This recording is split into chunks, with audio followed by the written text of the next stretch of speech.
Welcome to the Explainer. You know that feeling when your technology just starts breaking down? Like it's speaking a language that's falling apart?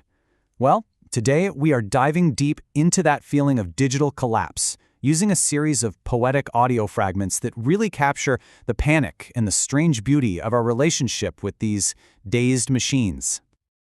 Right out of the gate, the source material hits us with this simple question in Portuguese, quem é o árbitro? It means, who is the referee? And it's the perfect way to start, because it throws us straight into that feeling we all know so well, being stuck in a digital world where the rules are a total mystery, and you're left wondering who or what is even in charge anymore.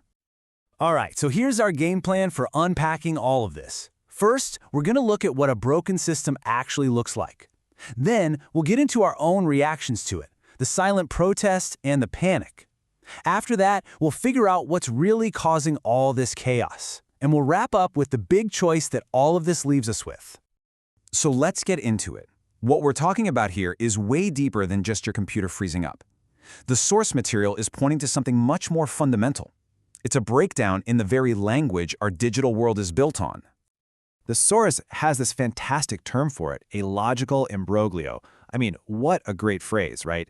It's not just some simple bug you can patch. It's a deep, confusing, tangled knot in the system, where the whole process of defining things has just completely failed. And you can totally see the symptoms laid out here. We get signifiers without meaning.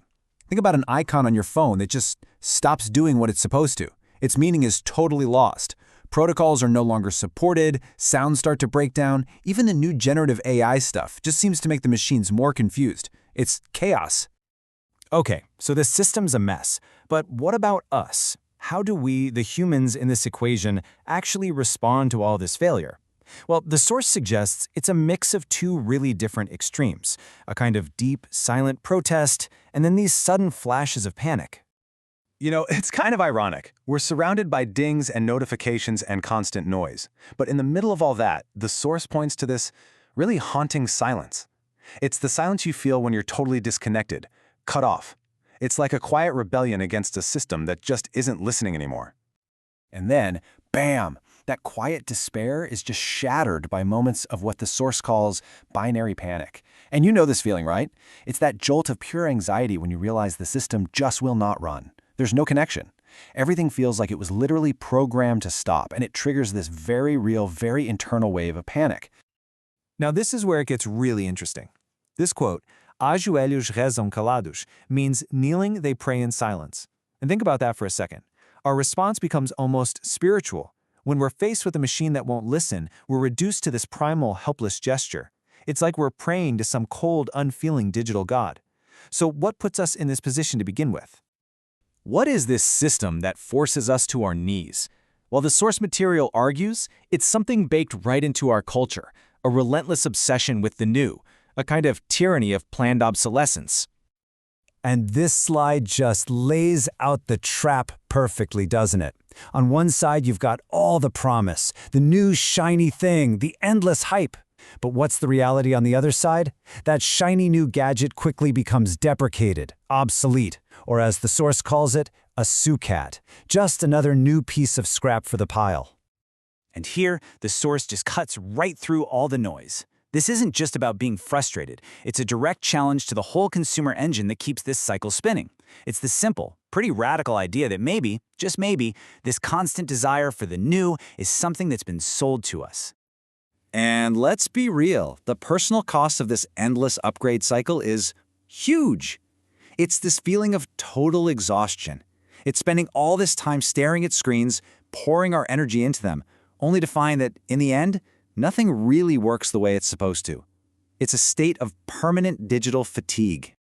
So all of this brings us to a crossroads, to the core conflict presented in the material. When you're faced with a broken, obsolete system, you're left with a fundamental choice. How do you respond? How do you take back even a little bit of control? Yeah, the source does not pull any punches here. It asks, straight up, are you an idiot or can you hack it? It's harsh, for sure, but it's meant to force a choice. Are you an idiot in the sense that you just passively accept it and buy the next new thing, or can you hack it? And let's be clear, hacking in this context isn't about anything destructive or illegal. It's a whole mindset. It's about empowerment. It means you actually do the work. You research the problem, you find a community of other people who can help, you get your hands dirty with the command line, and ultimately, you force that deprecated old system to work again. And this urge to hack, it's born from pure frustration.